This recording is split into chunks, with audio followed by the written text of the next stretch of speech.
ஆத்மா வணக்கம் நண்பர்களே, ஆத்மா வணக்கம். தியானத்தின் தலைப்பில் நம்ம பேசிகிட்டு இருக்கோம்.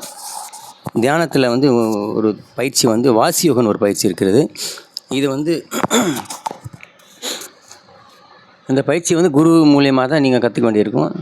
நீங்கள் நம்முடைய சோச்சில் நித்யானந்த அப்படின்ற ஒரு ஞானியால் இது பரப்பப்பட்டுள்ளது.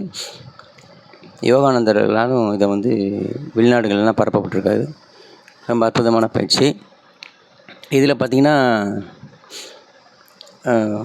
மூச்சுக்காற்றை நாசியால் சுவாசிக்காமல் தொண்டைக்கும் துப்புள் கொடிக்கும் இடையில் ஒரு கம்ப்ரெஸ் பண்ணுற மாதிரி ஒரு டெக்னிக் அது. அதனால் அது குரு சொல்லி நீங்கள் செஞ்சது பார்த்து அதை அது நீங்கள் சரியாக பண்ணுறீங்களா, அது கரெக்டாக பிடிச்சிருக்கீங்களான்றது குரு இருந்தால் தான் இது புரிஞ்சிக்க முடியும். சும்மா சொன்னோடனே அந்த கம்ப்ரெஸிங் அந்த டெக்னிக் உங்களுக்கு நீங்கள் கற்றுக்க முடியாது.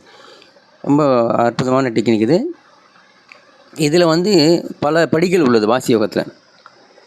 இது பெரும்பாலும் ஊர்த்துவகதின்னு சொல்லக்கூடிய தொண்டைக்குழியிலிருந்து நாபி வரைக்கும் இருக்கக்கூடிய காற்றை ஏற்றி இறக்குவது. நீங்கள் படித்து காற்றை ஏற்றி இறக்குங்கால் பூரி அந்த மாதிரி ஒரு பாடலாம் இருக்குது. அது ஏற்றி இறக்கி பழக்க பண்ணும். கவனம் மட்டும் அதை வச்சுக்கிட்டே இருக்கணும். இதோடைய குறிக்கோள் என்னென்னா, இந்த வாசியோட குறிக்கோள்னாக்கா நிஷ்டையை பிடிப்பதற்கான நிஷ்டைன்னு சொல்லக்கூடிய ஒரு சைலண்ட்டை பிடிப்பதற்கான ஒரு முயற்சி தான் வாசி யோகம். நிஷ்டைனா தானாக வர்றது. அது நீங்கள் பிடிக்க முடியாது. ஒரு காற்றுக்கும் இன்னொரு காற்றுக்கும் இடைவெளியில் இருக்கக்கூடிய அந்த சைலண்ட்டை நீங்கள் இயல்பாகவே அதை நீங்கள் பிடிக்கணும். அந்த இடத்த நீங்கள் பிடிக்கிற வரைக்கும் இந்த வாசி கதியை ஓட்டிக்கிட்டே இருக்கணும். பெரும்பாலும் கற்றுக் கொடுத்துட்டு நிஷ்டைன்னு அது அமைதியாக இருக்க சொல்லுவாங்க. அப்படி இல்லை. அது நிஷ்டையை தானாக உங்களுக்கு விளங்கும். அது அலாட்டாக நீங்கள் கவனமாக நீங்கள் அந்த வாசி யோகம் செய்யும்போது அந்த விழிப்புணர்வு ஏற்பட்டு அந்த எடை வரும்போது நீங்கள் அதை பிடிச்சி நிற்பீங்க. அதுதான் இதனுடைய வாசி யோகத்துடைய கோல். நிஷ்டை தான் மெயின். அந்த சைலண்ட்டு, எதுவுமே இல்லாத ஒரு சூழ்நிலை, ஒரு நிலை, அமைதி, எண்ணமற்ற ஒரு நிலை, அந்த அப்படியே நிற்கும். இதுதான் அதனுடைய குறிக்கோள். அதில் பல கதிகள் இருக்குங்க. 10 படி இருக்குதுன்னு சொல்லுவேன். 10 படிகள் உள்ளன. பெரும்பாலானவர் நல்ல குருமார்கள் அந்த ஹையஸ்ட் படியாக இருக்கக்கூடிய கோவில் அந்த பிரம்மந்தத்தை தட்டக்கூடிய ஒரு பயிற்சி கொண்டு இருக்குது.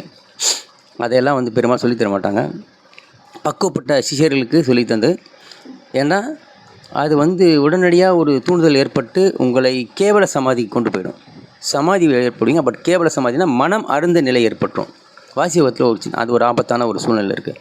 அதனால் இந்த பயிற்சி பெரும்பாலும் பக்குவப்பட்ட சிஷியனுக்கு மட்டுமே சொல்லித்தந்து, அந்த ஞானி அந்த குருவும் அந்த நிலையில் இருக்கணும். இல்லைன்னா அந்த பயிற்சி பண்ணும்போது மனம் மறந்த நிலை ஏற்பட்டு கேவல சமாதிக்கு போயிடுவீங்க. உடலெல்லாம் இயங்கும், பட் சமாதியில் இருப்பீங்க. உங்களுக்கு எதுவுமே தெரியாது. அது ஆங்கிலத்தில் சொல்லப்போனால் கோமா ஸ்டேஜ். கோமாவில் பார்த்தீங்கன்னா எதுவுமே தெரியாது. ஆழ்ந்த உறக்கத்துக்கு போயிடுவீங்க. உங்களை கட்டாயிடும், உங்கள் மனம் கட்டாயிடும். அந்த மாதிரி கதி, ஆபத்தான கதி இதில் இருக்குது. அதனால் இது குருவுடைய முன்னிலையில் மட்டுமே இதை நீங்கள் பயிற்சி செய்ய முடியும், கற்றுக்க முடியும் முக்கியமாக. ஏன்னா சில பேர் நான் பார்க்குறேன், நிறைய பேர் இப்படி சொல்லுவாங்க. ஆனால் அது அந்த மாதிரிலாம் செய்ய முடியாது. செஞ்சால் கேவல சமாதிக்கு போயிட்டு அதுக்கப்புறம் எப்போ முழிப்பீங்கன்னு தெரியாது. அது சமாதி இல்லை. அது படிப்படியாக இந்த கதிகளை சரியான முறையில் ஏற்றி இறக்கி அதனுடைய அனுபவங்களை குருவிடம் சொல்லி அந்த அனுபவத்தின் பலன்கள் சரியாக இருக்குதான்னு குரு அனலைஸ் பண்ணி அதுக்கப்புறம் உங்களுக்கு அந்த மேம்பாடான பயிற்சியை சொல்லித்தந்தால் மட்டும்தான் நீங்கள் அந்த உண்மையான சமாதியை எட்டுறதுக்கான வாய்ப்பு உங்களுக்கு இருக்கும். இல்லைன்னா கேவல சமாதி தான் வாசி யோகத்தில். எனவே இது ஜாக்கிரதையாக செய்யக்கூடிய ஒரு பயிற்சி. இந்த பயிற்சியை ஒட்டி தான் ஒரு கதை, இந்த அபிமன்யு கதை பார்த்திங்கன்னா சக்கரவத்தில் போய் மாட்டிக்குவான். அது கதை இது ஒட்டி தான் வரும். அது போக தெரியும். ஏன்னா கற்றுக் கொடுத்துட்டிங்கன்னா நீங்கள் போயிடுவீங்க. ஆனால் திரும்பி வர முடியாது. அர்ஜுனுக்கு திரும்பி வர தெரியும். அதுதான் குரு தேவை. எப்படி போகணும், எப்படி வரணும் சொல்லிக் கொடுக்குறது குரு வேணும். அதே மாதிரி வாசிலையும் பல படிகள் உள்ளன்னு சொன்னேன். எல்லா படிகளும் இங்கே இப்போ பரவலாக இல்லை. வெறும் ஊர்த்து கதி மட்டும் தான் பரவலாக இருக்குது. அதில் நிறைய கதிகள் உண்டு. சர்ப்ப கதி, ஏதோ பல கதிகள் உண்டு. குண்டலினி கதி இருக்குது. அதனால் ஒரு கதியே போதும். ஒரு கதியே ஒழுங்காக ஓட்டி சீராக கவனமாக பொறுப்பாக செஞ்சோம்னா அதில் வாசிக்கக்கூடிய முழுமையான பலனை நாம் எட்ட முடியும். ஓகேங்களா? நாளைக்கு குண்டலினி யோகத்தை பற்றி பார்ப்போம். ஆத்ம வணக்கம்.